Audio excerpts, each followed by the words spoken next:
Bismillahirrahmanirrahim. Assalamualaikum warahmatullahi wabarakatuh. Mantan penjaga altar gereja yang dikutuk jadi kera dan batu setelah masuk Islam. Hidup susah, dijerat persoalan perut. Ada tawaran pindah agama dengan janji kemakmuran. Mereka pun memilih berpindah keyakinan dari Muslim menjadi Kristen Katolik. Meski masuk Katolik bukan karena bisikan hati, sekeluarga ini menjadi sosok yang taat. Orang tua senantiasa mengingatkan dan menyuruh anak-anaknya untuk rutin mendatangi gereja setiap ada event ibadah. Bahkan, si sulung dalam keluarga tersebut berhasil diangkat menjadi penjaga altar gereja. Ketika si sulung berada di bangku sekolah dasar, dia tidak berkenan dengan pernyataan guru agama Islam di sekolah tersebut. Kata guru tersebut, hanya Islamlah agama yang benar, tiada agama selain Islam. Meski dongkol, dari pernyataan itulah timbul penasaran. Si sulung senantiasa mengingat kalimat tersebut, sehingga sering bertanya kepada sahabat-sahabatnya yang lain. Waktu berjalan, si sulung masuk sekolah menengah pertama. Ketertarikannya dengan Islam semakin tebal. Dia memutuskan mengikuti pelajaran agama Islam di kelas dan mempelajari Islam dari buku paket sekolah. Dalam perjalanan mengikuti pelajaran agama Islam di kelas itu pula, kepenasarannya terjawab sedikit demi sedikit. Misalnya, guru agama Islam mengatakan bahwa Nabi Isa bukanlah Tuhan. Beliau hanyalah utusan Allah.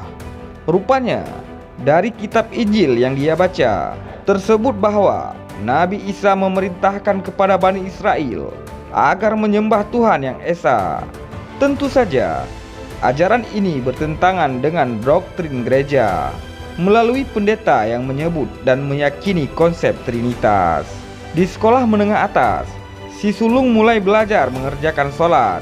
Meski ia tahu temannya pernah mengatakan salatnya percuma karena belum membaca syahadat. Syahadat ibarat tiket masuk, sehingga salat seseorang bernilai pahala.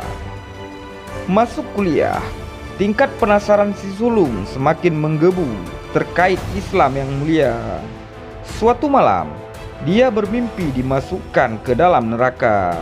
Berada di neraka bagian atas, ia berteriak menyebut nama Yesus saat dijatuhkan ke neraka bagian bawah. Namun kisahnya, ia tidak diselamatkan.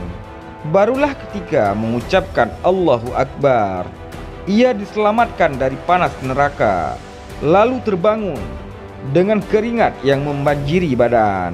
Malam itu juga, dia berdoa kepada Tuhan agar diberi petunjuk menuju jalan yang benar.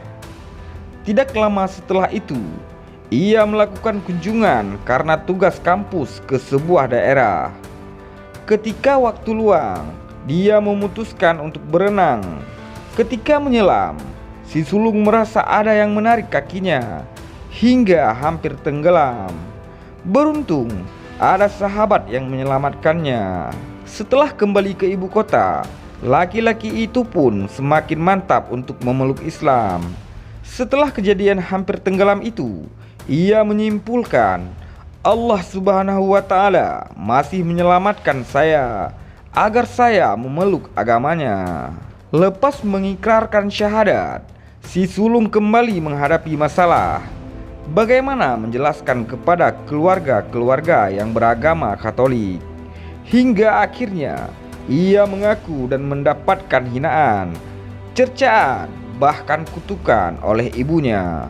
Ia dikutuk menjadi kera, batu, dan lain sebagainya.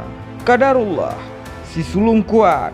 Dia berdoa kepada Allah agar diberi kekuatan dalam berislam dan agar keluarganya diberi hidayah untuk masuk ke dalam agama Islam yang mulia dan menyelamatkan. Wallahu a'lam bishawab.